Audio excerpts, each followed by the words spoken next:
I'm at that age where I'm glad we haven't got a Harold Shipman knocking round. Do you know what I mean? Those of you too young to know who Harold Shipman is, right?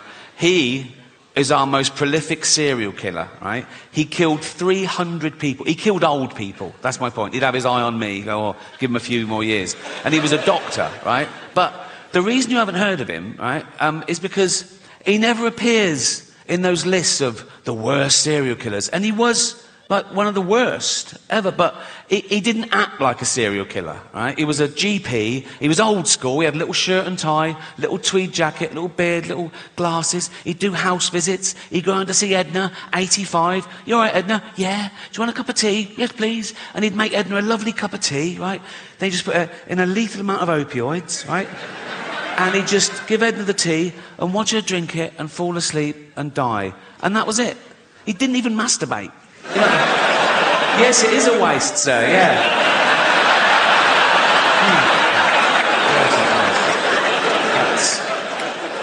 And they reckon he got the idea when he was a little lad, Harold Shipman, little Harold Shipman. He watched his mum dying of lung cancer, being given morphine, and somewhat triggered him. He thought, I'll grow up, become a doctor, and I'll do this. I don't know whether it means that he liked the way the morphine got his mum out of pain. So these were like mercy killings, like, you know, reliving the kindness. Or the opposite, he was jealous of old people who lived longer than his mum should have, so he was punishing them. I don't know, doesn't matter. Actually, it does matter, because if you can really understand why someone does something like that, you might spot the signs in the future and stop a crime before it happens. You know, I always think that when there's a school shooting in America, right, it's usually some emo, right, who goes into a kindergarten, kills about 30 toddlers, turns the gun on himself, right? And all the eyewitnesses, they always say the same thing. They go, oh, he was a loner, he sat at the back, he was shy, he was bullied. Let's round those cunts up now. Do you know what I mean? It's like, go into a school, see who the bully's smashing up, right? Go, I'll take it from here, mate, thank you, right? And drag that little dweeb off to Borstal or jail or something. Go to the bully, go and find another one. You know what I mean? He's doing a great job, but we need more. But they're beating up future child killers.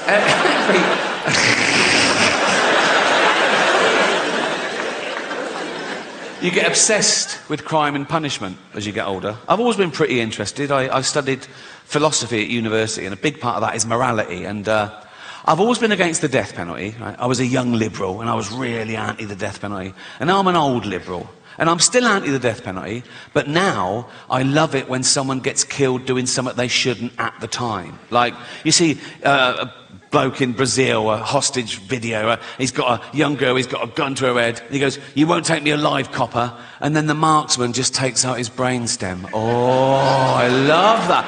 Pause, rewind, all right? Or when a bullfighter gets gored to death. That is my favourite, right? Particularly when the horn goes up the arse. That, I call that a hole in Juan. Thank you. Or those videos coming out of lawless New York. You see them on Instagram and YouTube. It's someone with an iPhone. He's got someone, right, he's knocking over this little convenience store. He's got a fucking hoodie and a knife, and he's nicking all the booze. He doesn't care he's being filmed. He's going to get away with it. He's going to get away with it. Then, from behind the counter, comes a little 70-year-old Korean man who batters him to death with a broom. I fucking love that. I can't wait to be a 70-year-old vigilante. Just walking round Hampstead with a walking stick. Oh, but it's a sword. I paint it white as well to look even more vulnerable, right? Wear dark glasses. I'd see a gang of youths. I'd go over to them and go, so, excuse me, guys, do you know where the Nike store is? I want to buy some Air Jordans with all this cash. And as they go for it, you little fucking cunts.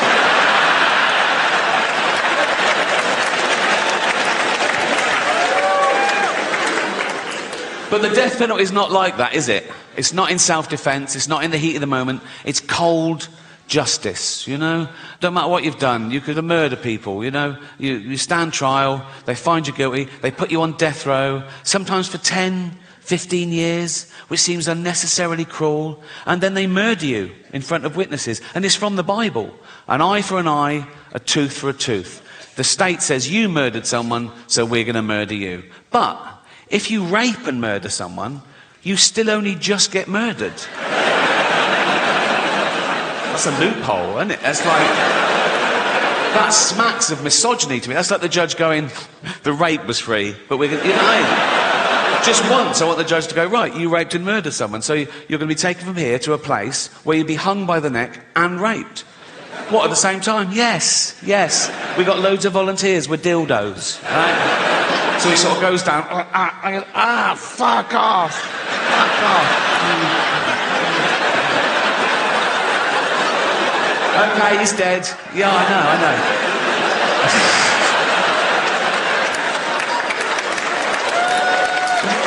Oh. It might work. But the longer you live, the grumpier you'll get. It's not just going to happen to me, it's going to happen to all of you. Because the longer you live, the more shit you see. And you go, oh, fuck, this again, right? And the more burden you carry.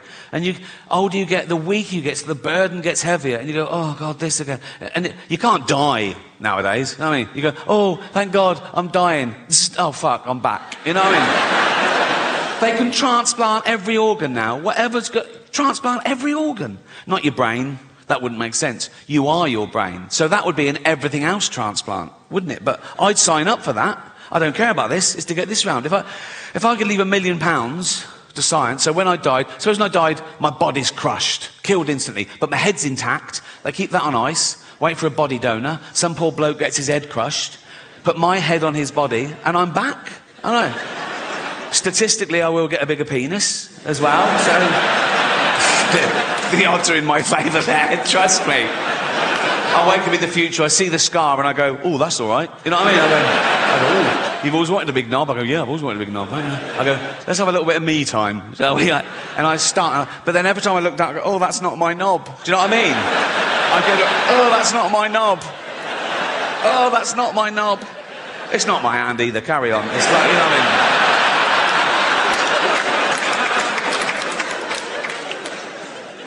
I was doing an interview a while ago.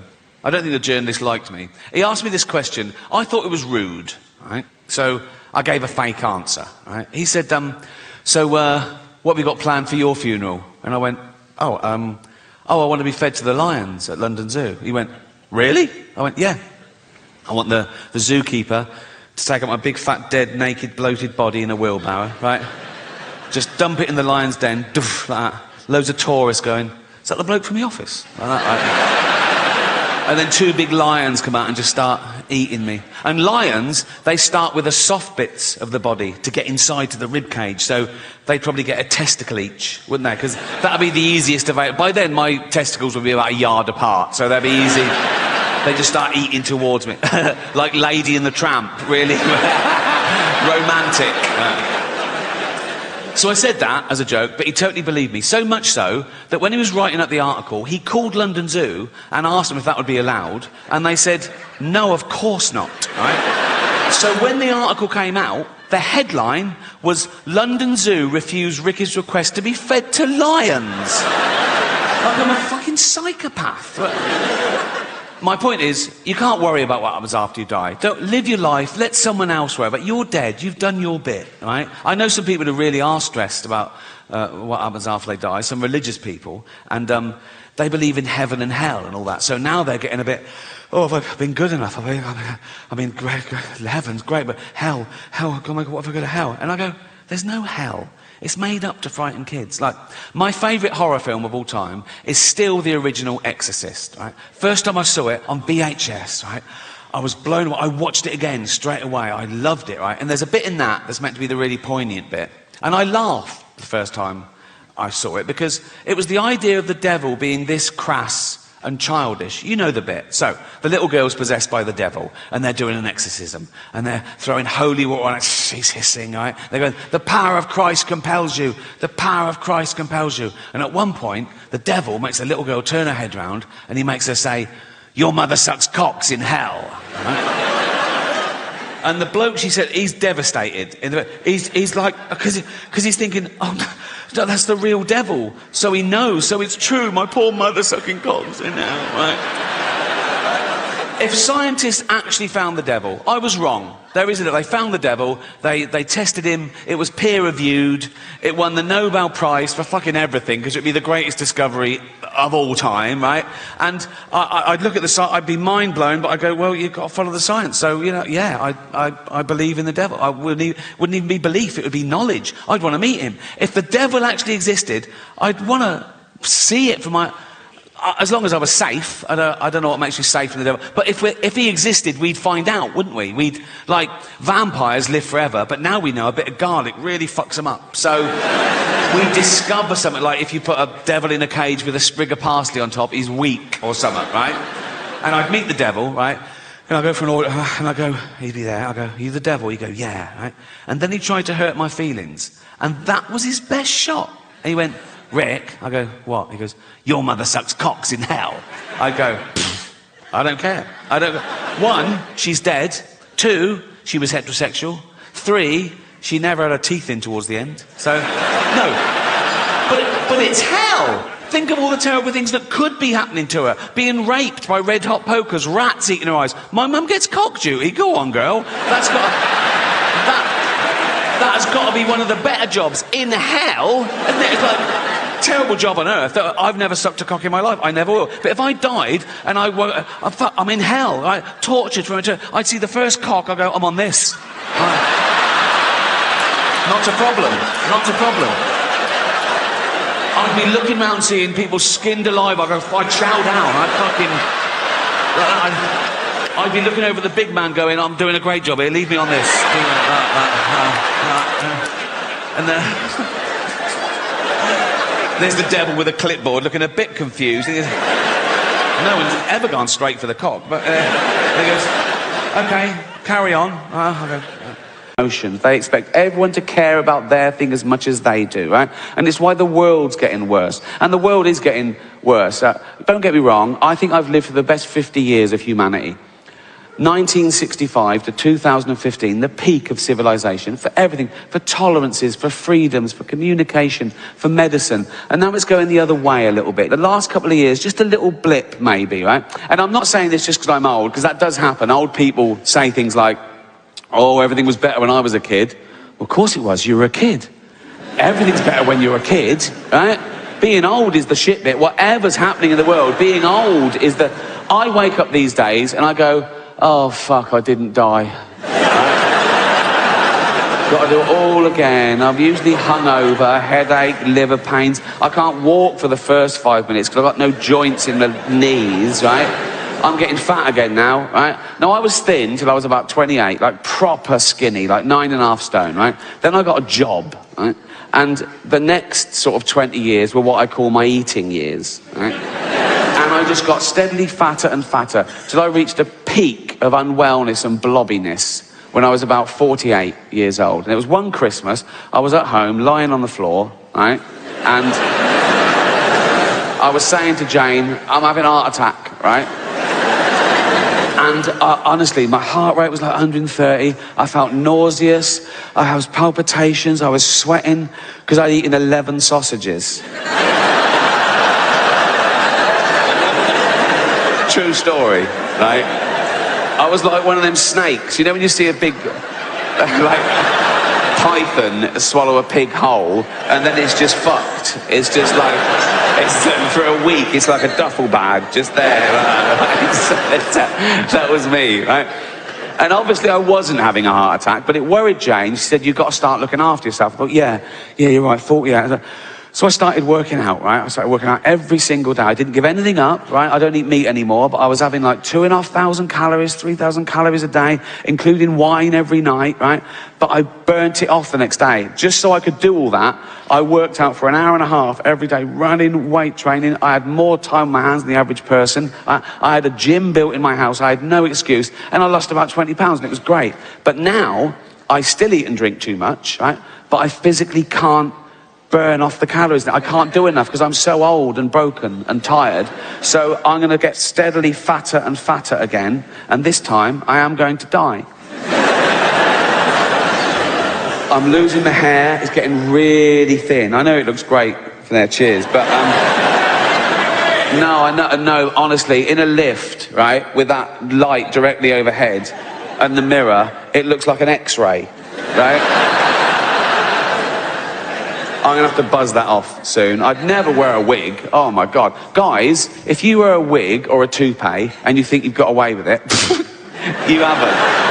Everyone knows. Everyone knows immediately. My brain knows a wig has come into the room before I do, right? I could be at a party or something and it'll go, there's a wig in here. I'll go, is there? Yes, there is. Yeah. Spidey senses for the wig. It's only a little bit of the way they smile at you like there's nothing wrong. Telltale signs, isn't there? I was put off wigs for life, though, by my Uncle Reginald. A great bloke. He's dead now. Died a few years ago, right? I was only little, right? But he went bald in his 20s, tragically bald. I mean, he started going bald and his hair fell out. It might have been something. It might have been alopecia or something. I don't know. But he was bald for 10 years, into his 30s, right? Turns up one day at our house, Elvis. What is... like...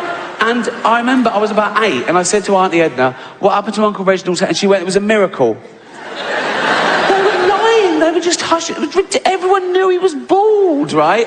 But he'd embroiled his family in on the lie, so they had to lie as well. They're going, yeah, it just grew back. Yeah, it's amazing, right? And there's so many things he wouldn't do because he was terrified of the wig coming off, right? We weren't allowed balloons at parties, right? Auntie Edna said, yeah, Reg is allergic to balloons. He wasn't allergic to balloons. He was terrified one of us kids would rub one on our sweater, right? And his wig would fly across the room. We've got photos of him in the family album, right? And if he's at a wedding or a christening and he's holding a baby, he's always holding it at arm's length, like that. So he can't grab his wig. It must have been on his mind all the time, right? It was the only thing he feared, that wig coming off in public, and this ridiculous lie being exposed. He was in the army, he was hard as nails, wasn't scared of anyone or anything, spiders, snakes, roads, wasn't scared of cancer. How's the chemo going, Uncle? Not a problem. We got a photo of him, the last year, I think. He was 75. Yeah, must have been his last year he was alive, right? And it was a hot day, and he was in the garden in his little trunks, right? And he was a wizened little man by then, and white chest hair, jet black wig still. Died in it, buried in it. He's wearing it now. A little skeleton with jet black hair, right? Like Posh Spice for eternity, right? But I knew all that was going to happen. I knew I was going to get old and fat and ill and blind and deaf and shit myself and be pushed around in a fucking bucket, right? But you're ready for that because you're warned. You know everything about getting old, right? Well, one thing they don't talk about, and so you're not prepared, and it was a shock to me, right? I only found out about it recently, and I'm going to share it with you now. The distending testicles. I didn't see. You don't know about it, right? But it happens in your 50s, right? I wasn't checking them or anything, but I didn't see them for 20 years, right? But all I know is, as a young man, they were pert, and now they're like 2 plums in a sock, right? I don't know when it happened, but it was recently, right? They just, and this is how I found out, right? So as I've been getting older, and they've been secretly stretching away, right? As I've been getting older, I've been getting richer, so my baths have been getting more and more luxurious, right? And last year, I moved into a new house in Hampstead, right? I had a big bath, put in a big sunken bath. Oh, south-facing windows. I was in there, like, the first night. Like, oh, lovely bath. Sun streaming in, classical music on. I thought, this is the life. I looked down, and they're floating. Right? Now, I'd never dreamt that testicles would float. They seem like they'd be heavy, don't they? You could tie things down with them. They'd sit, do you know what I mean? And most people never see there. Like in the sea, you've got trunks on. In a shower, they dangle. And baths aren't usually that deep. And that was my first thought. Oh, my God, I never thought testicles would float, right? And then my second thought kicked in, which was, hold on, this bath's 2 feet deep, right? And I'm sitting on the bottom and they're at the top. What is going on? Right? And I looked and my testicles are now longer than my penis, right? easily, by some way, right? In fact, they'd created like a little fleshy sort of life raft, right? My penis was dry, just nestled, just floating on top, like that. Just bouncing around. I should have given it a little whistle. No, but I'm just looking at this thing, this is bizarre, fucking hell, right? And I thought maybe it's a fluke. So to test it, I held them under the water for a minute, and I let them go, and they bobbed up. They're really buoyant, right? So you try it when you get home, if you're in your 50s, right? And a man, obviously. Or Caitlyn Jenner.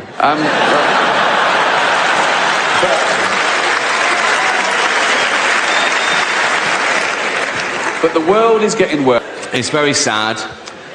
But we all die. We all know we're going to die. And we all do die. So it doesn't really matter if we die one at a time along the way or all at once in one big final Armageddon. The result is we're all going to be dead one day and we're all going to be dead forever. And I've been to a lot of funerals in my time. You live this long, you know a lot of people, they die, right? And I don't mind funerals because it's the end. You know what I mean? I hate weddings.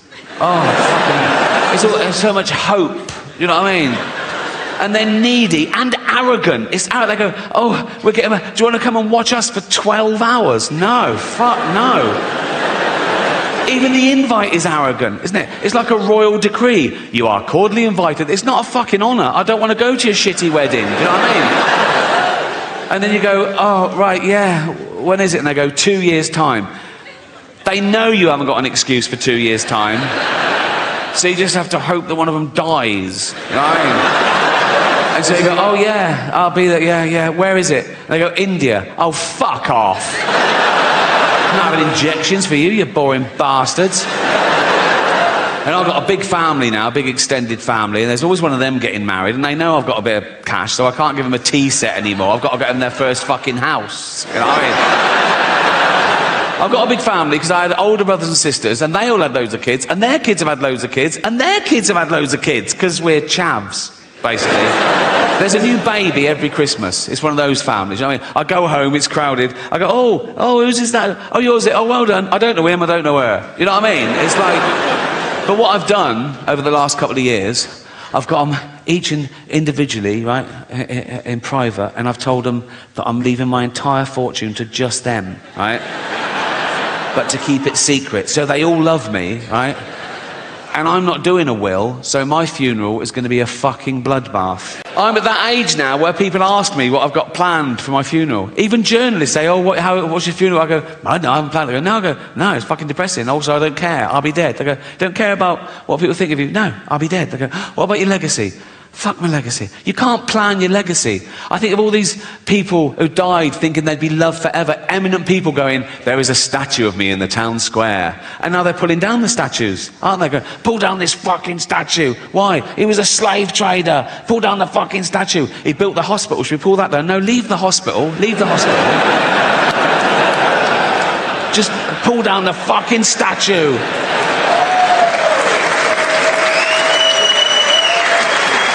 Pull down the statue and dump it in the canal. He built the canal as well. It doesn't matter, just pull down the fucking statue. I don't think you should whitewash history. If you find out something new, add to it. Like if there's a statue and it's got Lord Whimsy, trader, philanthropist, add bit racist. Or one of those blue plaques on a house of Sir Robert Spuke lived here. Author, poet, pedo. Creating man. Oh, what's it got? What do you mean, what's it got? Has it got, like, claws and fangs and shit? No, not really, no. Oh, has it got poison? No, no poison. Oh, has it got armour, like spikes and shit? No, no armour. How will it survive? It's got the best brain in the animal kingdom. It'll work stuff out. It'll create weaponry to take down beasts 100 times mightier than itself. It'll wear their carcass through the Ice Age. It'll go through famine. It'll go through world wars. It'll eventually start getting scared of words.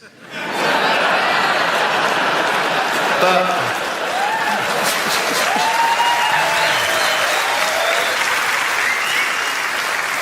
for 10,000 generations, it'll be top dog. Oh. What are they? His testicles. Oh. What are they for? He keeps everything in there. His seed, his DNA. What's DNA? It's like a blueprint for life. It determines what you're like, what sex you are. How many sexes are there? 2.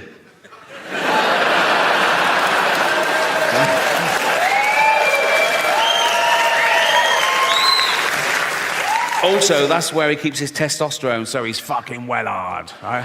And if you take a finger and flick a testicle, he's fucked. He's absolutely fucked. He's thrown up, he's on the floor, he's out of the game, absolutely kippered. Why are you putting it on the outside? For a laugh, just for a laugh. You know, religious types, Americans. One bloke said to me, "Speak for yourself, dude, I ain't no ape." And I sent back, "Well, you are, because we're all apes." He went, "Nah, what's a gorilla ever done? We've walked on the moon." I sent back, "What do you mean we? You've done fuck all. You've spelt moon wrong." It's weird, isn't it, when people take credit for the sort of rest of the species, because that's what's pushed civilization forward, you know, a few geniuses along the way. Like, there's 8 billion people on this planet. Most of us do nothing. We eat shit and die. Like, if there was a meteor heading towards Earth to definitely destroy it, 4 billion people would get down on their knees and pray to their particular god, and a few hundred scientists would work out how to get Bruce Willis up there to stop it. It's an odd concept, praying, for me. I can't work out how God decides. All those people praying at once for different things. Is it like best idea wins? Or is it a democracy? Like he puts things at each issue, he goes, right, votes for and against, you know. If it's a democracy, we're in trouble. We're a tiny nation. Like, next time there's a flood warning in the West Country, if we're all going, "Oh, I hope everyone's okay." If the whole of China is going, "Yeah, fuck Bristol." There's a billion of them. More about China later.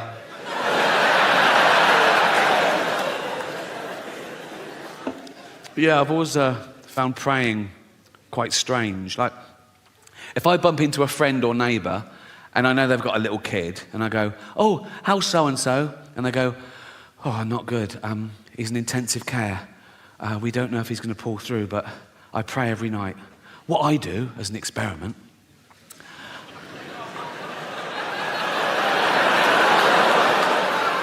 I go home and I pray twice that he doesn't make it. I don't do that. On a serious note, I've been doing a... I don't think so. Not in my lifetime. Probably not in yours. You know, it's like the closest one, the only one viable, is Mars, and that's 9 months away on a rocket. Right? It's got no atmosphere, an average temperature of minus 70 degrees. How's this for irony? Scientists are working out whether they can detonate nuclear warheads in the crust to release the frozen water to cause an atmosphere and get a little bit of global warming going. I mean... But I don't know. It's only billionaires have got enough money to waste on exploration. There's nothing out there, you know. It's like, now you can do space tourism. Have you heard of that? You can pay $150,000. They shoot you into space for an hour, and you float around going, "I'm in space." I mean, we're already in space. Earth is right in the fucking middle of space, right? It's the best bit of space there is. It's got car parks and cinemas. It's like there's nothing else to see. It's like living in London and going, "I wonder what Coventry's like." You don't...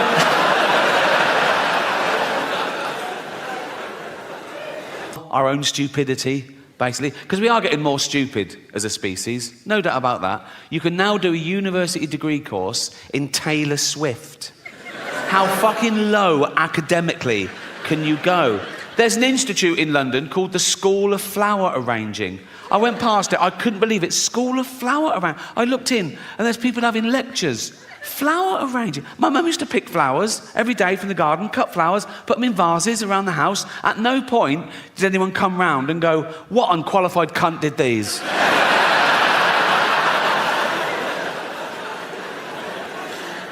Yeah, the Earth is in a terrible mess, and it's my fault, my generation's fault, and the generation before, the boomers, with their deforestation and their fossil fuels, ruining the ozone layer, raising the temperature by a few degrees, so parasites, you know, bacteria, and these zootropic pandemics are just going to get worse and worse. Like, if you're 20 years old now, you're going to have a very different middle age to me. I've had the best 60 years of civilization, right? But I mean, if you're 20 and really skinny, they go, fuck off, mate. And go, you alright, you alright? Go on, go on. Whoa! Be careful, Plod's round the corner.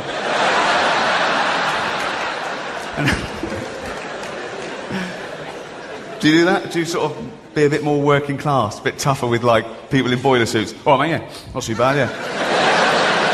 Got a cup of fucking tea? Like that. Anyway, I wet myself. Good.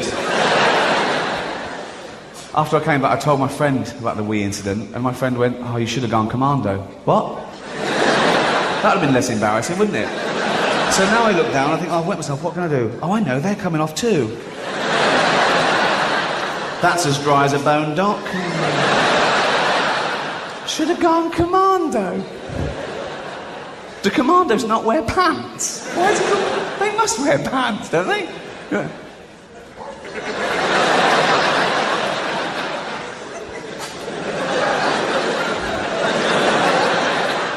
Why aren't you wearing pants?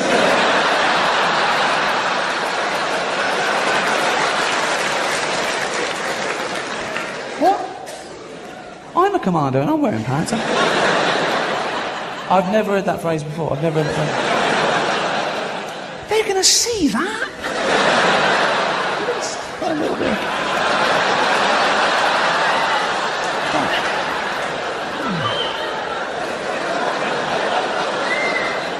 Should have gone commando. But I am a little bit overweight myself, and I never worried about it before I was famous. And I'm not vainer now. It's that you read about yourself, and the papers need an adjective. They can't just say, Ricky Gervais, comedian. They say things like, Ricky Gervais, tubby comedian. Why say that? Why? Don't give them clues. Let them make their own minds up. One said, rotund comic. Rotund? That's like a giant wombat. I'm not rotund. I've been referred to as a chubby funster. That's a gay porn star, isn't it? It's me, the chubby funster. I was jogging once with my iPod. Yeah, looking good. Paparazzi got me. Full page in the Sun the next day with the headline, iPodge you.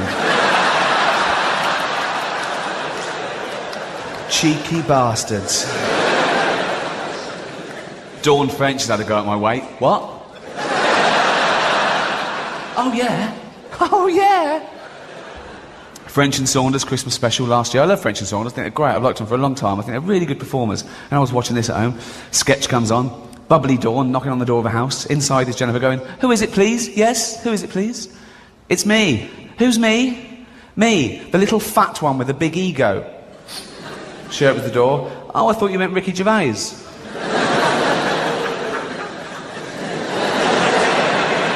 Good gag. No, it is a good gag. If you hand it out, you've got to take it. Comedians have a go, you know, it's just fine. And she's putting herself down. She's lumping us both in. You know what I mean? She's saying, we both got egos. We probably have got egos. We're performers. Although, if Dawn was here, you wouldn't be able to see that.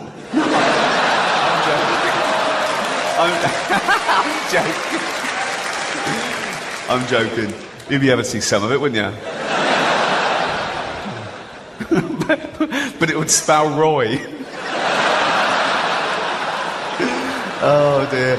She started it. No, she's putting us both down. She's going, we both got egos and we're both fat, and we are both fat. Different categories though, isn't there? There's different weight classes. Do you know what I mean? It doesn't tell the whole story. On a scale of too thin, average, bit fat, me, Dawn. She started it. It's not a disease. Therefore, it's not a worthy cause. Talking of which, saw someone collecting the other day for ME. Not MS, not the crippling wasting disease. Oh no, ME. That's the one where don't feel like going to work today. Ding, ding, ding, ding. Oh. ME. I apologise to anyone who suffers from ME. You're not going to have a go, are you? No. I do apologise, because I've since learnt that it is a real disease. I thought it was psychosomatic, but it's physiological. And it's a very misunderstood disease as well, so it's easy to ridicule it. I suppose it's because the symptoms aren't apparent. It's not like losing a limb. They go, we're tired, and we go, well, how do we know that? And it sounds like a mollycoddling society that accepts this new disease that wasn't around 100 years ago. You know, you don't see it in third world countries. You'd never hear a starving African complaining about having ME. Do you know what I mean? Sucky. Walked really well.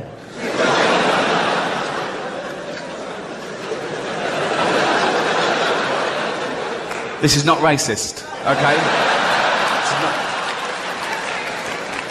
I don't want to have my perfume contract taken away like Jade Goody. It got madder and madder, didn't it, that Celebrity Big Brother? I mean, it started off well. Opening night, H from Steps comes out as gay, and we're all meant to go, you're joking. And his name's Ian Watkins. I was like, where's the H? All these years, that must have just stood for homosexual. He was trying to give us clues, wasn't he? He was trying to come out. Or, what's your name? Or, just call me H.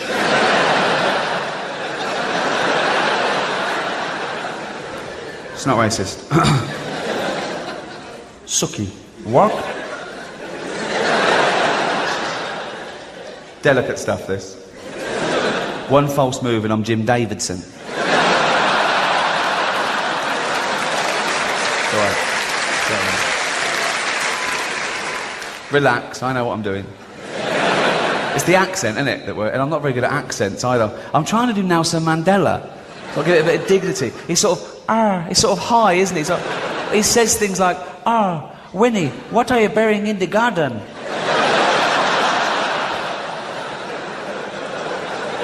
It's not racist, it's fine, isn't it? It's an impression.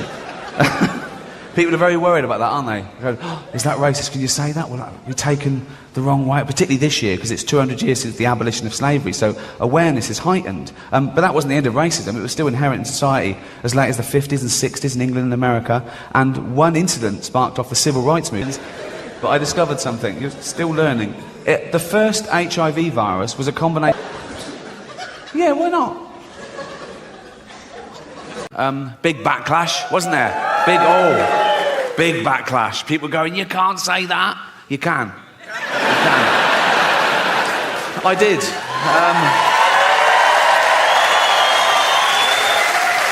Yeah.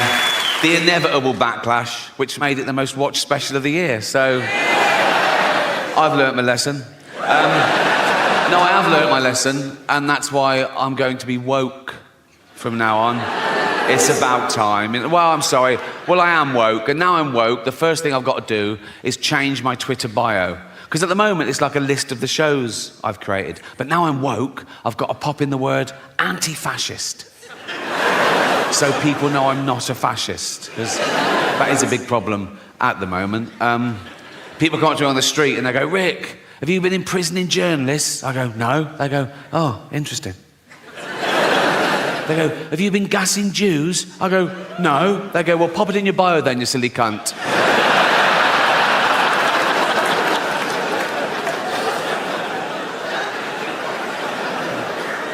So, yeah, I'm not a fascist. It's an odd thing to just declare, isn't it, that you're not a fascist? We assume, don't we? You wouldn't go up to someone on the street and do that, would you? And go say, oh, by the way, I'm not a fascist. You know, it's like they protest too much. It's like going into a school and going, I'm not a pedo, so just forget I even mentioned it. So these kids are safe running around me, don't they? Of course, the word fascist has changed. Traditionally, the word fascist meant a member of a far-right authoritarian regime that uses militarism and violence to suppress individual rights. Now, the word fascist can mean liked a Joe Rogan tweet. So, words change, yeah? And that's part of the reason I'm going to become woke, is words change, and I don't want to be left behind, you know? I don't want to end up like my granddad in the 70s. Oh, he was all like, coloureds this and queers that. Oh. Although the word queer is all right again now. So if you wait long enough, it just goes full circle. Just be patient is my...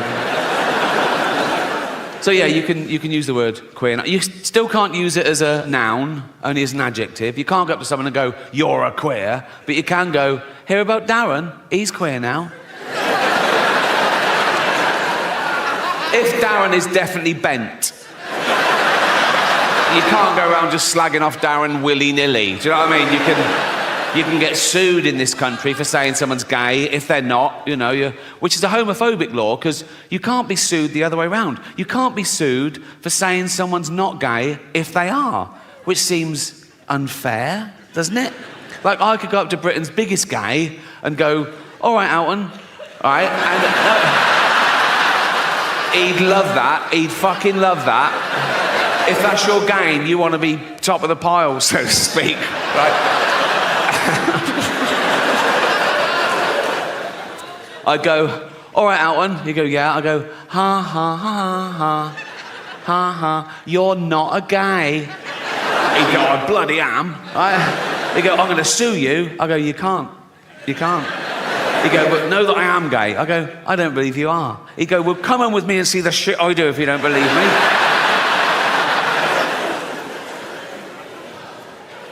Of course, the word queer has changed. Again, traditionally, the word queer used to mean someone who was attracted to the same sex as themselves, a gay man. Right? Now, the word queer can mean a straight man who wants some attention.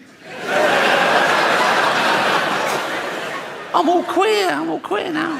Are you? Yeah, I'm right queer now. I am. Are you? Yeah. What about your girlfriend? Yeah, she's queer and all. We're just two queers queering each other up. Suck a cock? Nah. No, didn't think so. I'm not that sort of queer. Oh, what sort of a queer are you? Dyed my hair blue. So did my grandmother, and she fucking loved cock, so what are we saying? I have no evidence for that. We never had that conversation. Right? Again, traditionally, that was the politically correct term, the all-inclusive term for cripples and shit, right?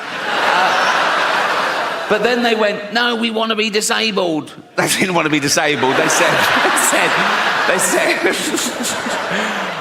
said, "We want to be referred to as disabled. We don't like the term handicapped anymore. Stop using it. Say disabled." And we went, "Okay, fine." And that's great. Just tell me the rules. And in fact, I'm a stickler for the rules. Like, if I was on a beach and a woman came running up and went, "Help, help, my handicapped toddler's drowning," I'd go, "Sorry, you're what, love? What?" "My handicapped toddler's drowning and he can't swim." "Whoa, do you mean your disabled toddler is drowning?" She'd go, "Yeah." I go, "Right, well, let's..." Oh, dead.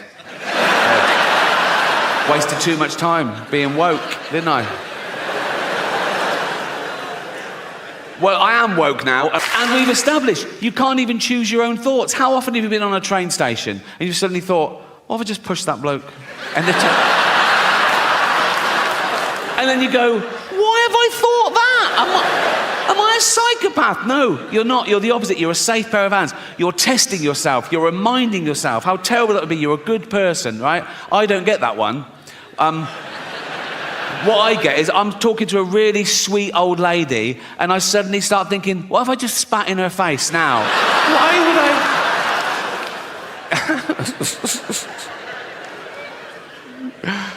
Another theme of the show has been words change and I'm woke, haha. But here's the irony.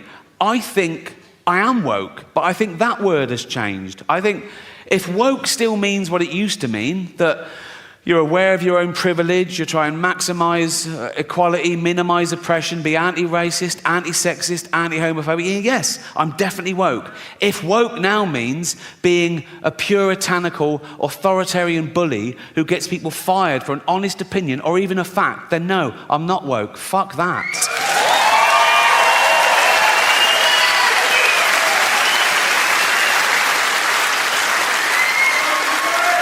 Ban it from the number one everywhere.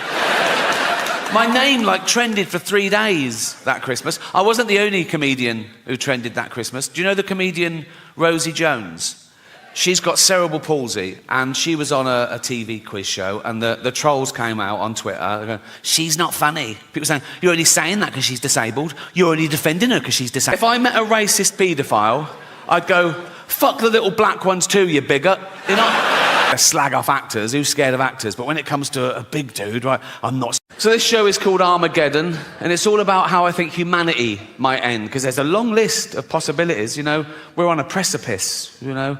It could be anything from global warming, the rise of the pandemic, you know, nuclear war, our own stupidity, basically, because we are getting more stupid as a species, no doubt about that. You can now do a university degree course in Taylor Swift. How fucking low academically can you go? There's an institute in London called the School of Flower Arranging. I went past it, I couldn't believe it. School of Flower Arranging. I looked in, and there's people having lectures. Flower arranging. My mum used to pick flowers every day from the garden, cut flowers, put them in vases around the house. At no point did anyone come round and go, what unqualified cunt did these?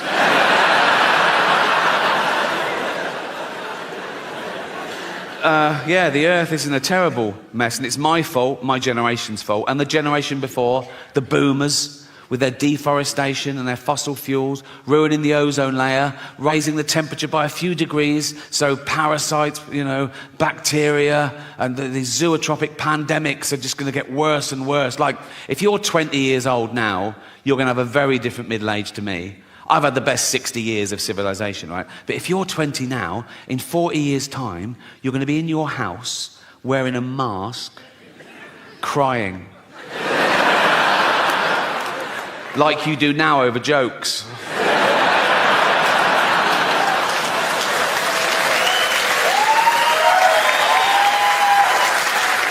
And I'm not going to be around to see that, but I am going to spend my entire fortune from now on private jets to make sure it definitely fucking happens.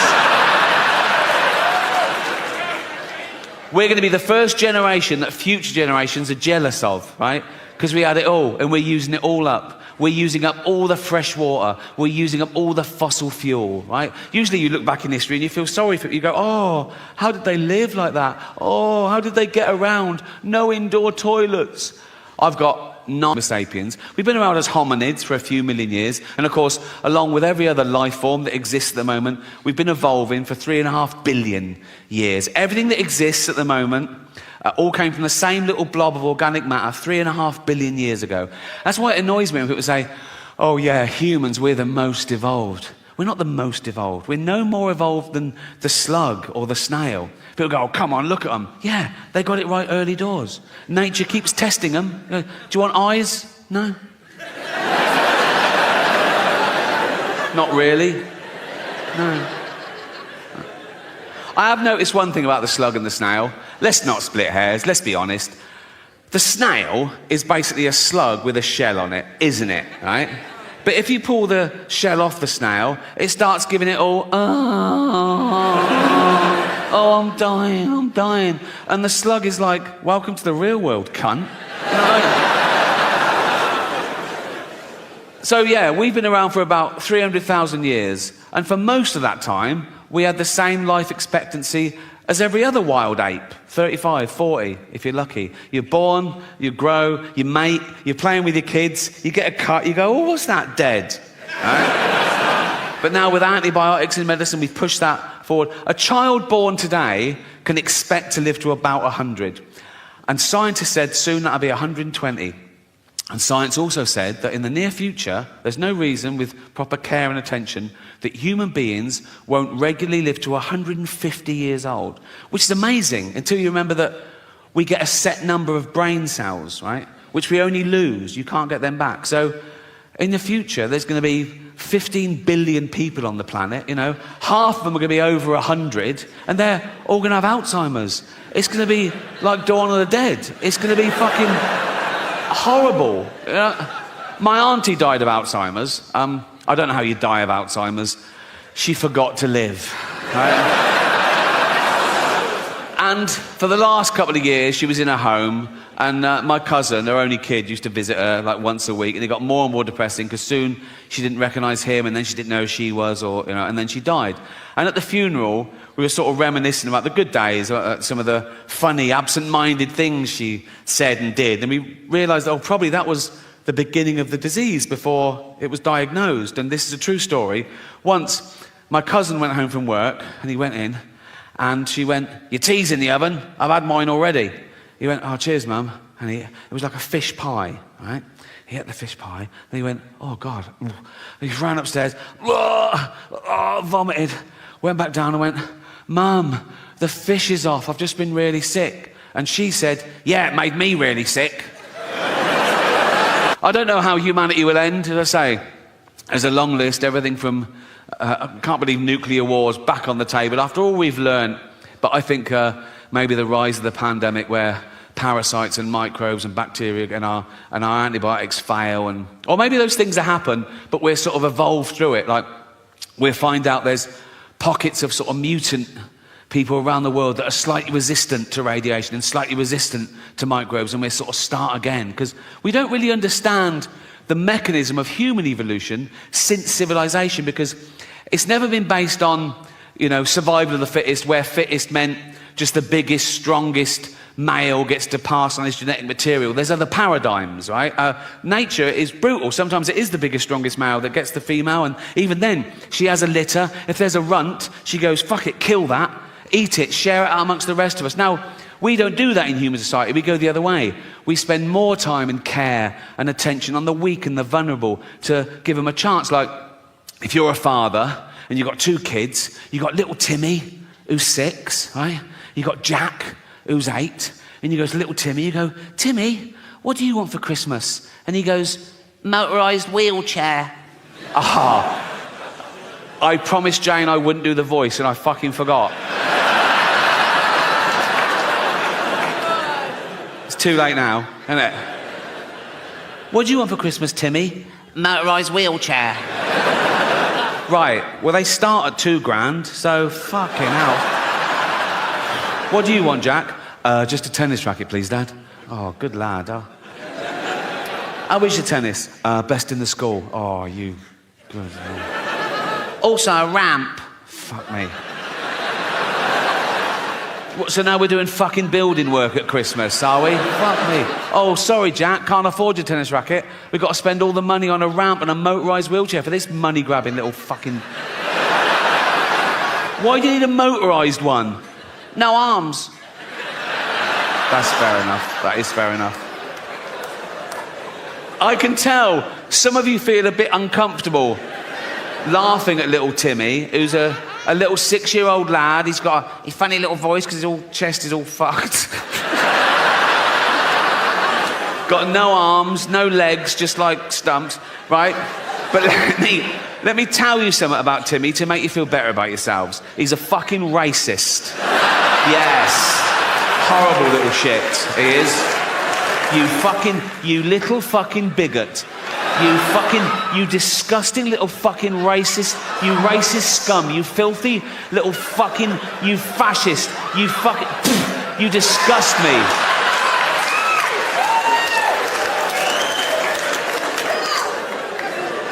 Homophobic? Yeah. He's like, "They're not like us." Nothing's like you disgusting little fucking, you prejudiced little piece of, you ball of hate, you disgusting little fucking racist homophobe. I wish we'd had a scan. You absolute,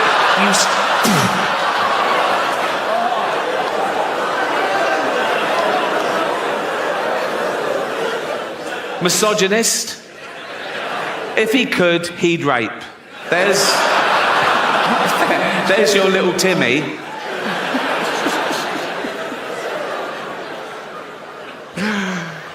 Some people don't think we evolved in the first... Harold Shipman knocking round. Do you know what I mean? Those of you too young to know who Harold Shipman is, right? He is our most prolific serial killer, right? He killed 300 people. He killed old people. That's my point. He'd have his eye on me, go, "Oh, give him a few more years." And he was a doctor, right? But the reason you haven't heard of him, right, is because he never appears in those lists of the worst serial killers. And he was like one of the worst ever, but he didn't act like a serial killer, right? He was a GP, he was old school, he had a little shirt and tie, little tweed jacket, little beard, little glasses, he'd do house visits, he'd go around to see Edna, 85, you all right, Edna? Yeah. Do you want a cup of tea? Yes, please. And he'd make Edna a lovely cup of tea, right? Then he'd just put her in a lethal amount of opioids, right? And he'd just give Edna the tea and watch her drink it and fall asleep and die. And that was it. He didn't even masturbate. You know? Yes, it is a waste, sir, yeah.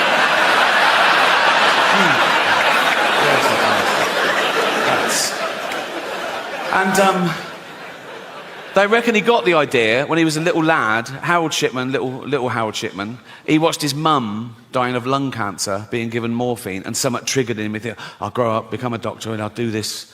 I don't know whether it means that he liked the way the morphine got his mum out of pain. So these were like mercy killings, like, you know, reliving the kindness. Or the opposite, he was jealous of old people who lived longer than his mum should have, so he was punishing them. I don't know, doesn't matter.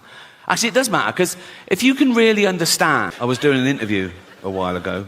I don't think the journalist liked me. He asked me this question. I thought it was rude, right? So I gave a fake answer, right? He said, so what have you got planned for your funeral? And I went, I want to be fed to the lions at London Zoo. He went, really? I went, yeah. I want the zookeeper to take up my big, fat, dead, naked, bloated body in a wheelbarrow, right? Just dump it in the lion's den, doof, like that. Loads of tourists going, is that the bloke from The Office? Like that, right? And then 2 big lions come out and just start eating me. And lions, they start with the soft bits of the body to get inside to the rib cage. So they'd probably get a testicle each, wouldn't they? Because that'd be the easiest of it. By then, my testicles would be about a yard apart, so that'd be easy. They just start eating towards me. Like Lady and the Tramp, really romantic. So I said that as a joke, but he totally believed me. So much so that when he was writing up the article, he called London Zoo and asked them if that would be allowed, and they said, no, of course not, right? So when the article came out, the headline was, London Zoo refused Ricky's request to be fed to lions. Like I'm a fucking psychopath. My point is, you can't worry about what happens after you die. I looked up one film on here, Schindler's List.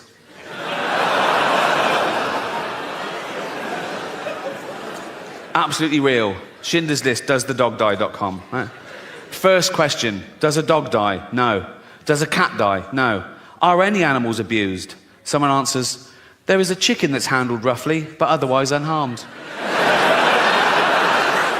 Now, I love animals more than anyone I know, but if I was Jewish, I'd be slightly offended by this avenue of questioning. Imagine that in real life. Imagine someone says, oh, yeah, my grandparents were murdered by the Nazis. You go, oh, what happened? Oh, they were dragged from their house and sent to the gas chamber. Oh, was a chicken hurt? What? But as I say, it's become, you can ask any question about anything. Someone says, is there child abuse? Is teeth damaged? Is there a hanging? Does someone struggle to breathe? Yeah. Well, yeah, yes. Someone says, does someone fall downstairs? Who's scared of slapstick? It's like... Anyway, so this website was founded in 2010, so it's run about 13 years, right? And the later questions start reflecting the times we live in now, and they get more and more fragile and narcissistic. These questions were asked this year. Check it out, Schindler's List, right? Someone says, are there any fat jokes? Would that make this worse? Well, imagine the real thing. Imagine I'm in a concentration camp, right? I'm naked, everyone around me is naked. We've got a commandant herding us towards a gas chamber, and he goes, move it, fatty, right? And I go, rude.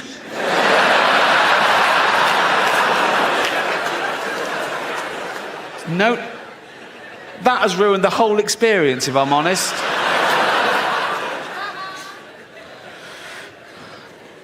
Someone asks, is there hate speech? Yeah, there is. Suck it up, Buttercup. Are there any man in a dress jokes? Very few jokes. If you come to this film for a giggle, you're going to be very disappointed. But this one takes the biscuit for me. Remember, this is a movie set in the 1940s about arguably the worst atrocity in civilized human history. Check this out. Is someone misgendered? Fucking hell. This is quite sweet. Is there any anti-Semitism? Yeah. This is pretty much the mother load, right? Forget Kanye. This is off the fucking charts. Don't do that when you're talking about this. Fuck's sake. I was doing the graph. I'll do it like that. This is off the charts. That's... Wouldn't things have been different if that was Hitler's salute? 10 million Chinese paedophiles in China, and there's not enough kids. Because they've been restricting the birth. There's all these poor pedos, and they're going, where's all the fucking kids? Like, you know, fuck me, we're having to double up here, and... I just thought of a joke then, I can't do it. It is actually too offensive. Okay, all right, I'll do it. But remember, you can't choose your own thoughts, okay? And I just had this thought, right? Chinese paedophile. Goes up to a little Chinese kid, and he goes, do you want a puppy? And the kid goes, I'm not hungry.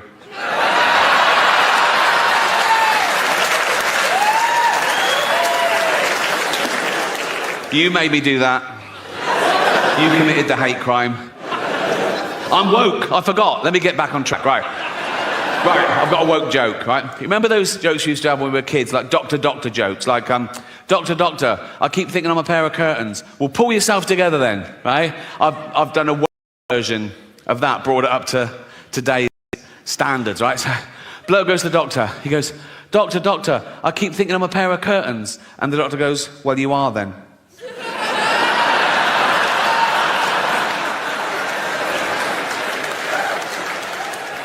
Good than that, isn't it?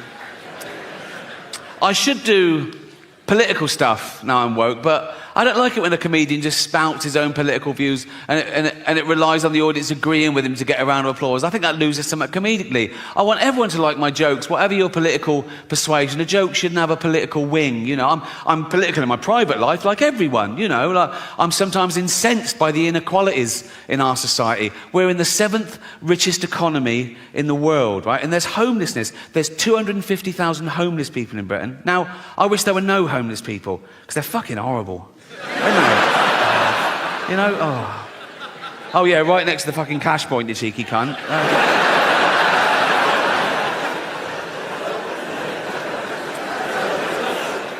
It is a serious problem, and I hope none of you ever find yourself homeless, but if you do, my advice is heroin. Cheers you right up, apparently. I've got one of those mates. My mate said this to me in all seriousness. He said, but the thing about heroin, Rick, he said, some of the greatest albums of all time were created on heroin, weren't they? I went, yeah, but they were created by some of the greatest artists of all time, weren't they? You're a plasterer, right? If I were to give you heroin, you wouldn't come up with Dark Side of the Moon, would you? You'd fall asleep watching the telly and burn the fucking house down.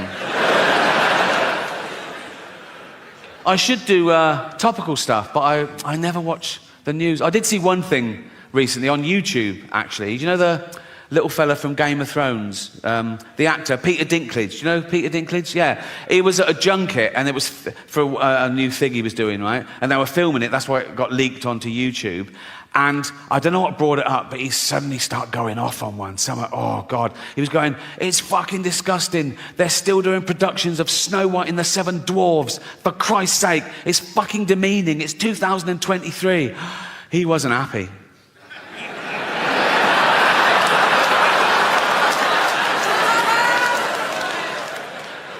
He was grumpy, wasn't he? He's got a point now, hasn't he? Obviously he's got a point. But the thing is, it's all right for him, because he's a multi-millionaire Hollywood actor, and he's a great actor as well. He does Shakespeare and everything. A lot of dwarves in entertainment aren't that great. No, some of them are fucking... They're props, right? No, let's be honest. They're lucky to be fired from a fucking cannon, right? And so...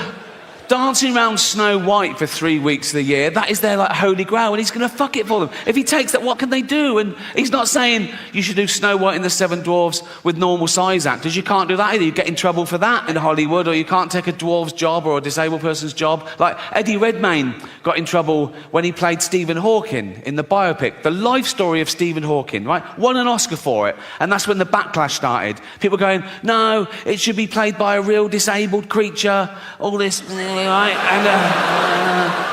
And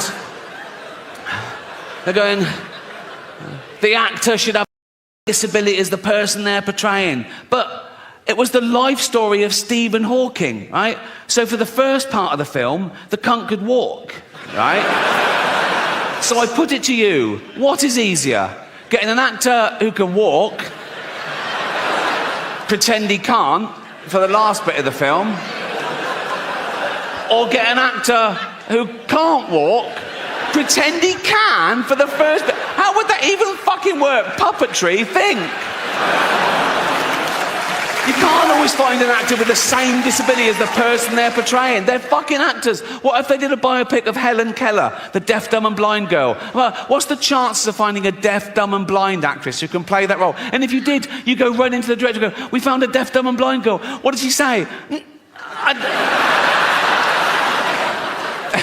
She didn't even answer the fucking phone. Oh, don't get me started. Cultural appropriation. Have you heard of that? Cultural appropriation. The latest no-no. Now, again, in my day, it was considered a good thing to swap ideas with other cultures, with other nations, to share things with other races, to assimilate. It was the opposite of racist. Now it's racist. Gwen Stefani got in trouble in her last video because she had her blonde hair in dreadlocks. People go, no, black people invented dreadlocks, you can't have them, you're white, that's racist. Jamie Oliver got in trouble when he put out authentic jerk chicken recipe. People go, no, black people invented that, you can't have it, you're white, that's racist. Now, black people, they use the N-word, don't they? We invented that.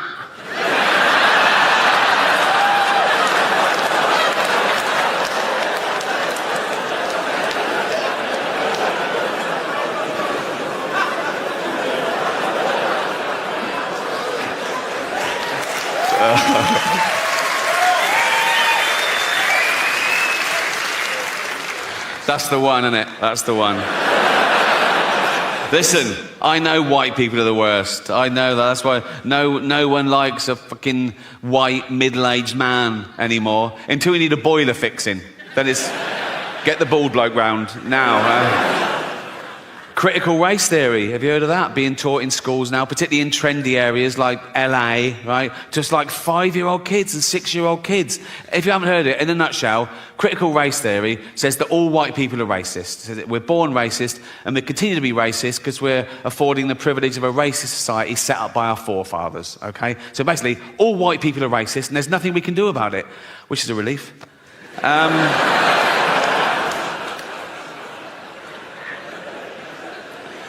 I think the world's going to get harder and harder to understand as I get older and more bewildered. A new dogma arises in the name of progress. Now, dogma is never progressive, however new and trendy, but I think soon I'll be outnumbered. And it was only this year that I ordered my first item off Amazon.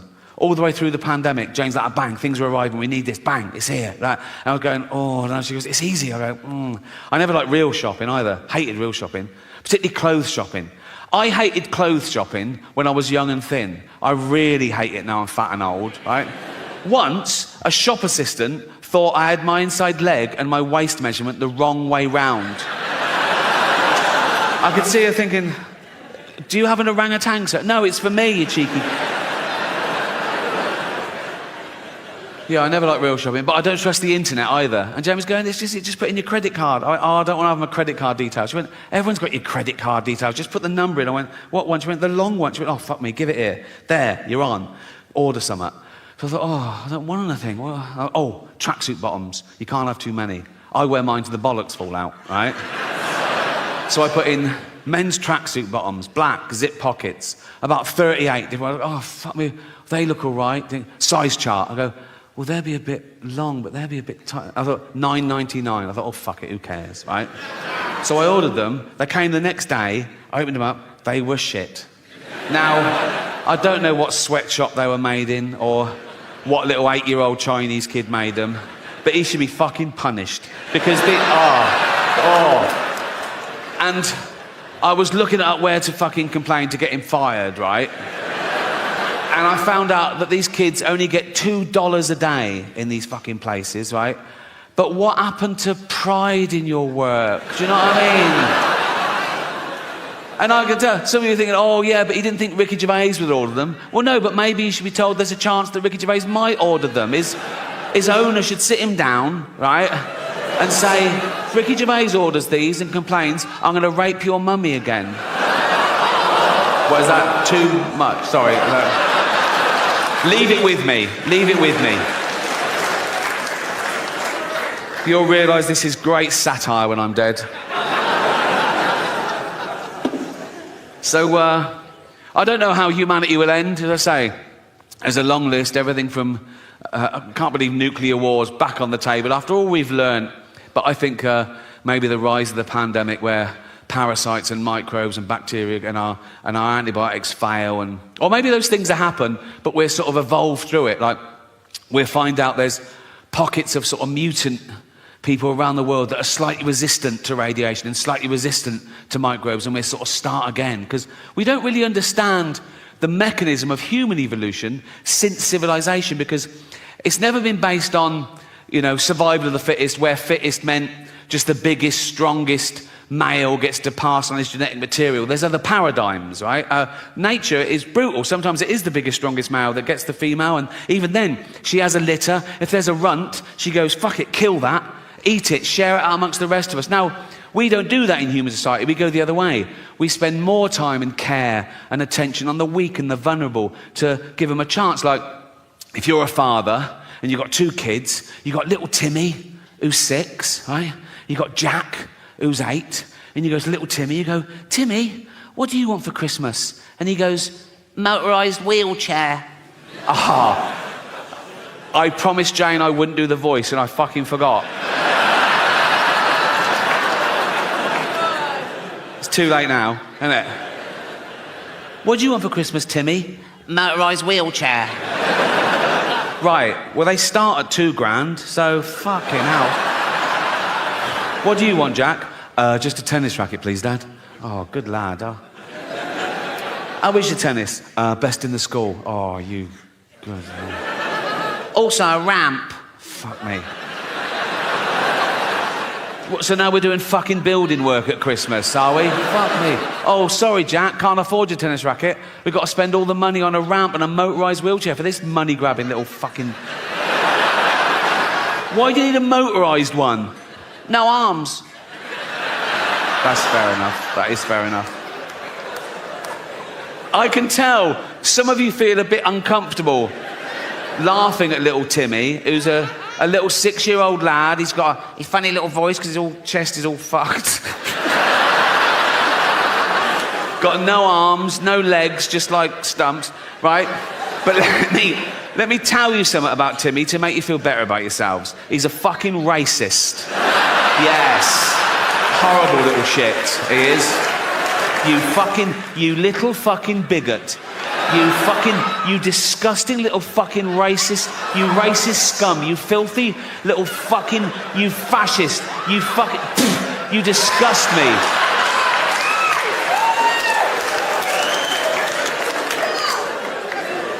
Homophobic? Yeah. He's like, they're not like us. Nothing's like you disgusting little fucking, you prejudiced little piece of, you ball of hate. You disgusting little fucking racist homophobe. I wish we'd had a scan. You absolute,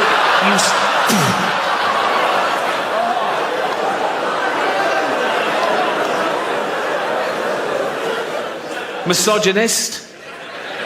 If he could, he'd rape. There's your little Timmy.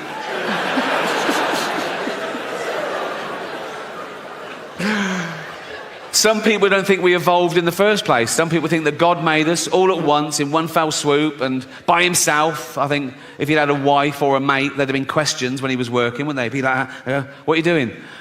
Creating man. Oh, what's it got? What do you mean, what's it got? Has it got like claws and fangs and shit? No, not really, no. Oh, has it got poison? No, no poison. Oh, has it got armour, like spikes and shit? No, no armour. How will it survive? It's got the best brain in the animal kingdom. It'll work stuff out. It'll create weaponry to take down beasts 100 times mightier than itself. It'll wear their carcass through the Ice Age. It'll go through famine. It'll go through world wars. It'll eventually start getting scared of words.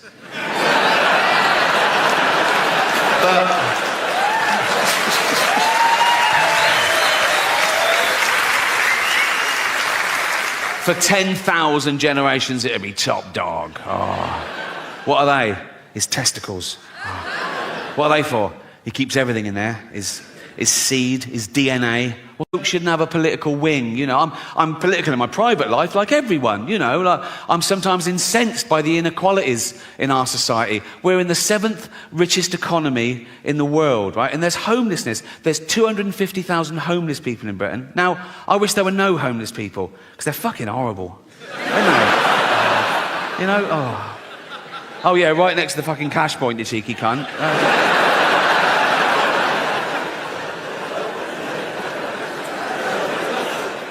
It is a serious problem, and I hope none of you ever find yourself homeless. But if you do, my advice is heroin. Cheers you right up, apparently. I've got one of those mates. My mate said this to me in all seriousness. He said, but the thing about heroin, Rick, he said, some of the greatest albums of all time were created on heroin, weren't they? I went, yeah, but they were created by some of the greatest artists of all time, weren't they? You're a plasterer, right? If I were to give you heroin, you wouldn't come up with Dark Side of the Moon, would you? You'd fall asleep watching the telly and burn the fucking house down. I should do topical stuff, but I never watch the news. I did see one thing recently on YouTube, actually. Do you know the little fella from Game of Thrones? The actor, Peter Dinklage. Do you know Peter Dinklage? Yeah. He was at a junket, and it was for a new thing he was doing, right? And they were filming it. That's why it got leaked onto YouTube. And I don't know what brought it up, but he suddenly started going off on one. Oh, God. He was going, it's fucking disgusting. They're still doing productions of Snow White and the Seven Dwarfs. For Christ's sake, it's fucking demeaning. It's 2023. He wasn't happy.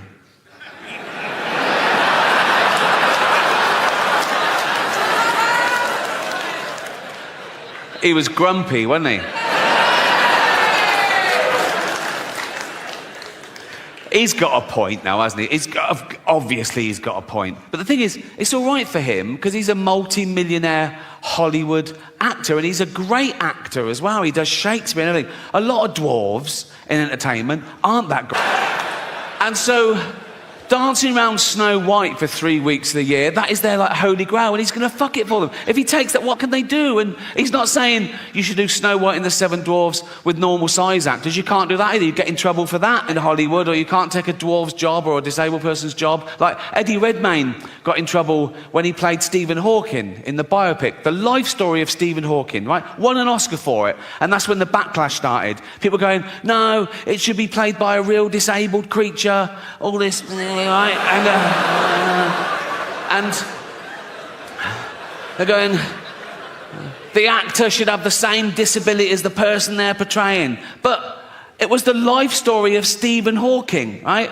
So for the first part of the film, the cunt could walk, right? So I put it to you, what is easier? Getting an actor who can walk, pretend he can't for the last bit of the film, or get an actor who can't walk, pretend he can for the first bit. How would that even fucking work? Puppetry, think. You can't always find an actor with the same disability as the person they're portraying. They're fucking actors. What if they did a biopic of Helen Keller, the deaf, dumb and blind girl? Well, what's the chances of finding a deaf, dumb and blind actress who can play that role? And if you did, you go right into the director and go, we found a deaf, dumb and blind girl. What did she say? She didn't even answer the fucking phone. Oh, don't get me started. Oh. Oh. Cultural appropriation.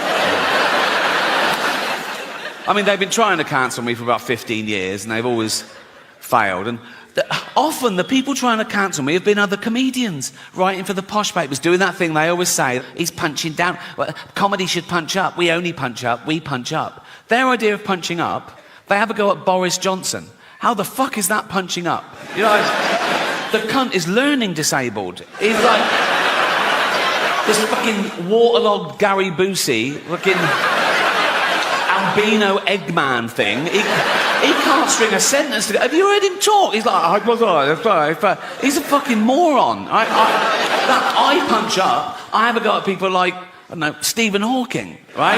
Yes, the greatest brain that's ever lived. He can take it, and he wouldn't even have minded when he was alive because he's part robot, isn't he? I think he's basically a talking chair, so you can say what you want, and he was on Epstein's island apparently, so fuck him. I don't.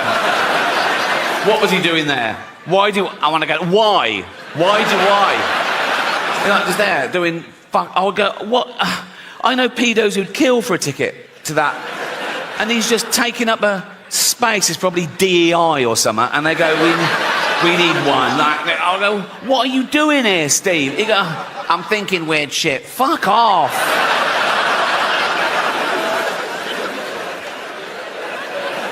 That is probably a hate crime. That is.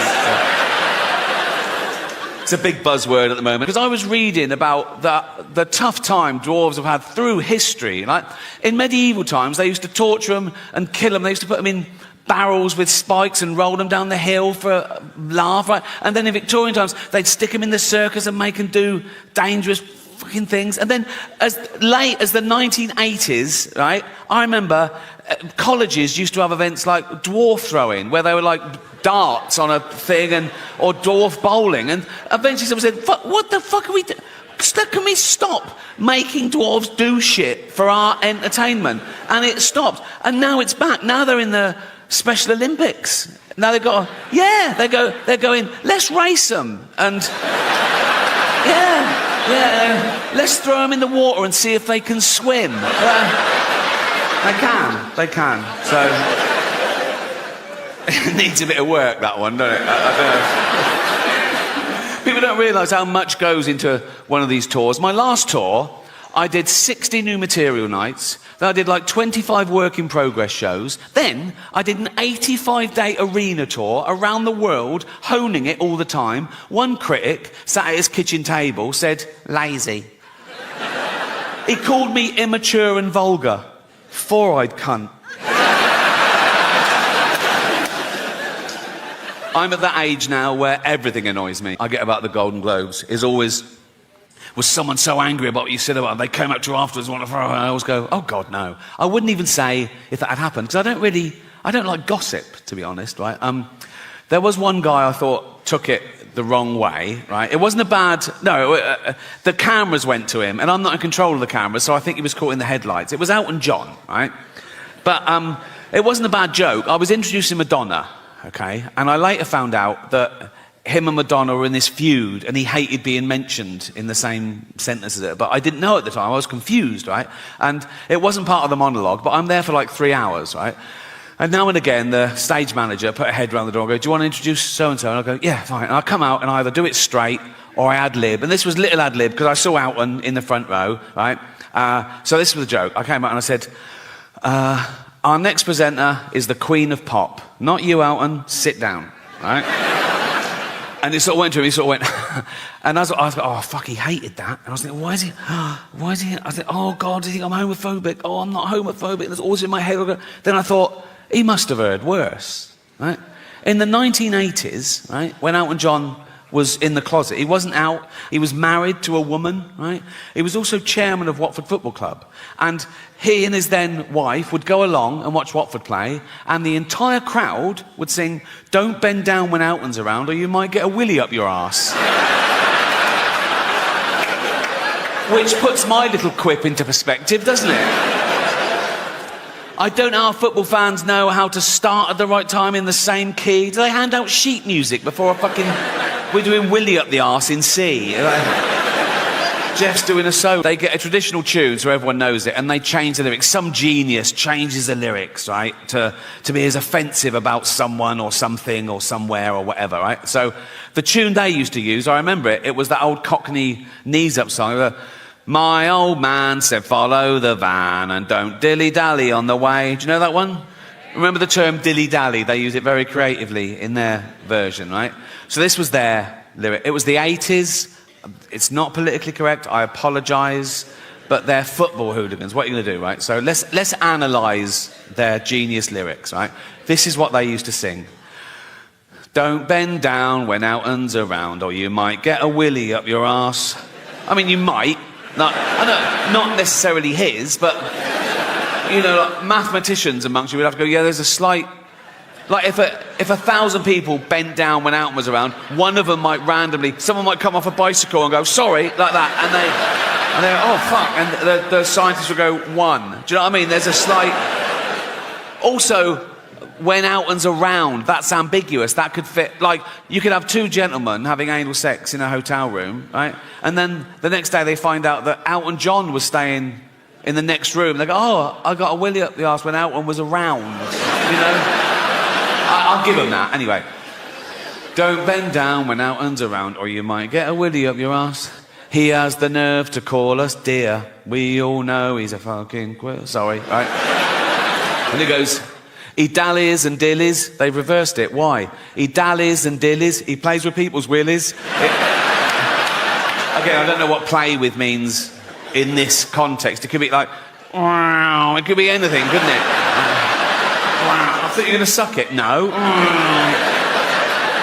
He dallies and dillies. He plays with people's willies. He's up every arse in town. I'd stop him there. I'd go, no, you know, that is provably false. He's not up every arse in town, is he? We can prove that. Right, take a small town. Take Watford. 120,000 people. He is not up 120,000 arses, is it? I mean, half of them are women, so 60,000 tops, right? And I don't think he's been up 60,000. And if he has, good luck to him, but that's not my point. This is my point, right?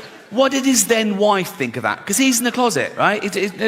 You know, and she's just married Elton John the Pop. She couldn't be... She's in love. She's so proud of him. Elton John, and he's chairman of Watford. She goes like, I'm married to Elton John the Pop Star. I'm married to Elton John the Pop Star. And then the entire crowd sing, don't bend down when Elton's around, or you might get a willy up your arse.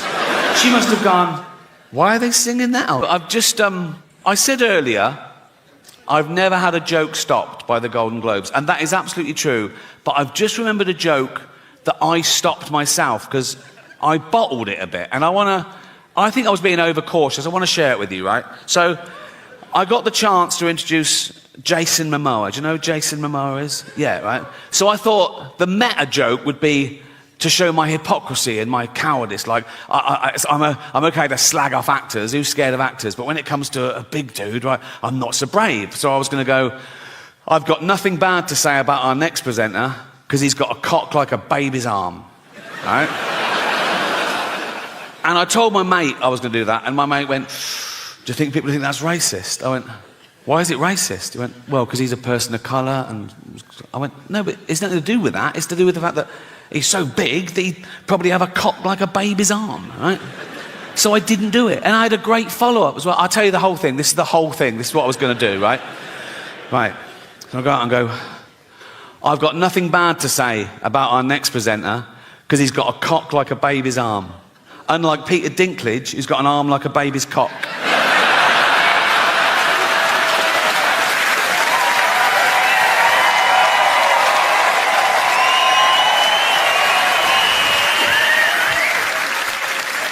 It's great to hear this sort of laughter again, because you probably don't notice it as much as comedians, but we've had a really weird 10 years where we're really second-guessing, going, is that okay? I don't know what they're... People could find anything offensive, but we pushed back and we won, so fuck them.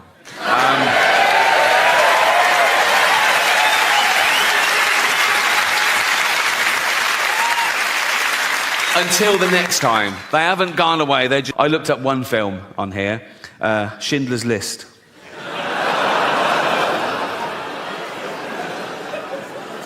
Absolutely real. Schindler's List, doesthedogdie.com. Right. First question, does a dog die? No. Does a cat die? No. Are any animals abused? Someone answers, there is a chicken that's handled roughly, but otherwise unharmed. Now, I love animals more than anyone I know, but if I was Jewish, I'd be slightly offended by this avenue of questioning. Imagine that in real life. Imagine someone says, oh, yeah, my grandparents were murdered by the Nazis. You go, oh, what happened? Oh, they were dragged from their house and sent to the gas chamber. Oh, was a chicken hurt? What? But as I say, it's become, you can ask any question about anything. Someone says, is there child abuse? Is teeth damaged? Is there a hanging? Does someone struggle to breathe? Yeah. Well, yeah, yes. Someone says, does someone fall downstairs? Who's scared of slapstick? It's like... Anyway, so this website was founded in 2010, so it's run about 13 years, right? And the later questions start reflecting the times we live in now, and they get more and more fragile and narcissistic. These questions were asked this year. Check it out. Schindler's List, right? Someone says, are there any fat jokes? But now there's factions of people go, oh, no, we got it, we don't like it, we've changed our mind, it wasn't going well for us, we don't like free speech anymore. People who want free speech, they only want free speech so they can go around saying awful things, which just isn't true. And even if it was, the good thing about free speech is people can say awful things back. It's a really good system, right? And you can't say anything under the laws of free speech. That's a total misconception. There are loads of caveats to free speech, all of which I agree with, actually. You can't incite violence. Good rule. You can't slander people. Good rule. You can't libel people, you know? Fascinating fact about libel law. You can't libel the dead. So I could stand here and say, Gandhi used to take it up the arse. If I wanted. Which I do.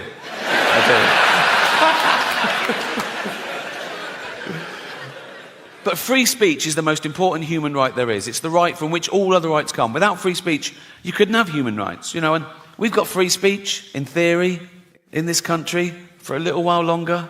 We can criticise the government, we can criticise the police, but we should give props to a country that allows us to do that, because we're the envy of some countries. In some countries, you criticise the police, you get beaten up, or worse. You criticise the government, you can be thrown in jail for life, you know. So they flee their oppression, quite rightly. You know, so would you. They flee their oppression, and they come here, they go, we want to come to England. We go, why? They go, free speech. We go, come on in, welcome. What are you going to do now? We're going to go on a march. What are you going to say? How shit England is. Cheers. Thank you.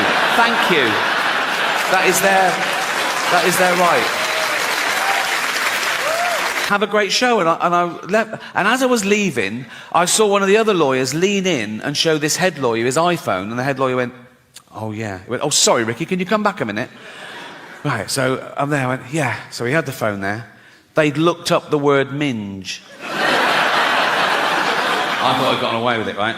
So it's now like I'm getting told off. And the head lawyer said, now it says here that the word minge is a derogatory term for female genitalia. I went, well, yeah, it's a slang word for vagina in England. You don't even use it here, do you? He went, no, we don't, but we got around the world, and with due diligence, now we know it's derogatory, we'll have to bleep that word live. I went, don't bleep the word, like, because people at home won't know what I've said. It'll ruin the... I said, it's literally the punchline. He said, if it's derogatory, I have to... I said, well, what word could I use that you wouldn't bleep? And he went, well, you could say vagina. I went, I'm not saying vagina, right?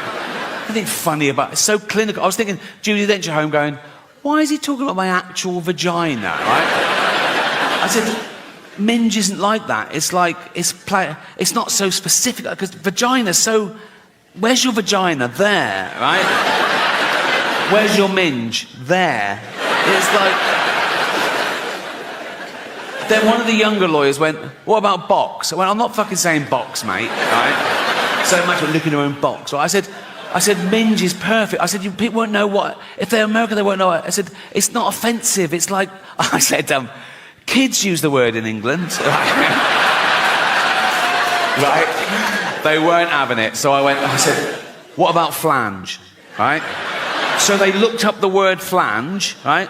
And he went, well, that'd just be confusing, because in America, a flange is a part of a sink unit. I went, oh, well, I said, please let me say minge and don't bleep it. I was really rooting for minge. Right? It was like 12 Angry Men. I go, no one's leaving till I can say minge. Right? And after about 10 minutes, I wore them down. Whatever, said, oh, that won't work. So I was going, please, I said, I'll write them, you won't get any complaints and all this sort of... And eventually the head lawyer went, okay, you can say minge. I went, and you won't bleep it? He went, no, we won't bleep it. I went, you promise? He went, yes. And I left. I knew they would. And they fucking did, right? So, when I said minge, I pointed.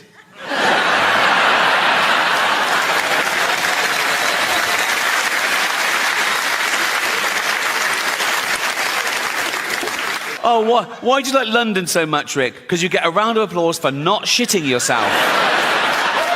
Right.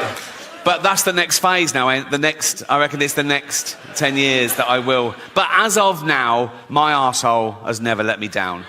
Very underrated, the human arsehole. Everyone goes, oh, the human brain, the greatest computer known to man. All the human liver can regenerate itself. Your arsehole is working 24/7. Even when you're asleep, it's like that. You're not coming out. You're not coming out. You're not coming out. Nope. You're not coming out. And you're not coming in.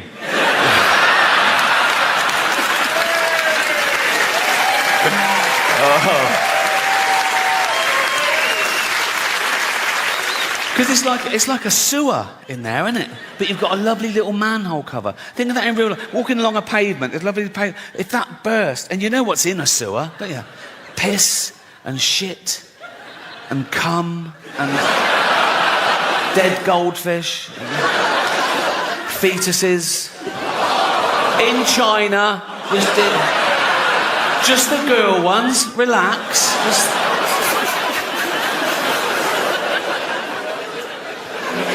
I'm at that age now as well, because I'm in entertainment. People say, oh, you can have a facelift. I go, no. Have you seen facelifts? They're still just that. Like that. You know what I mean? You go to the doctor, and the doctor goes, do you want to look old or Chinese? You know, it's like... Nothing wrong with looking Chinese, if you're Chinese. If you're not Chinese, it's a bit weird. It's offensive. Why is that allowed? You're not allowed to black up. It was considered a good thing to swap ideas with other cultures, with other nations, to share things with other races, to assimilate. It was the opposite of racist. Now it's racist. Gwen Stefani got in trouble in her last video because she had her blonde hair in dreadlocks. People go, no, black people invented dreadlocks, you can't have them, you're white, that's racist. Jamie Oliver got in trouble when he put out authentic jerk chicken recipe. People go, no, black people invented that, you can't have it, you're white, that's racist. Now, black people, they use the N-word, don't they? We invented that.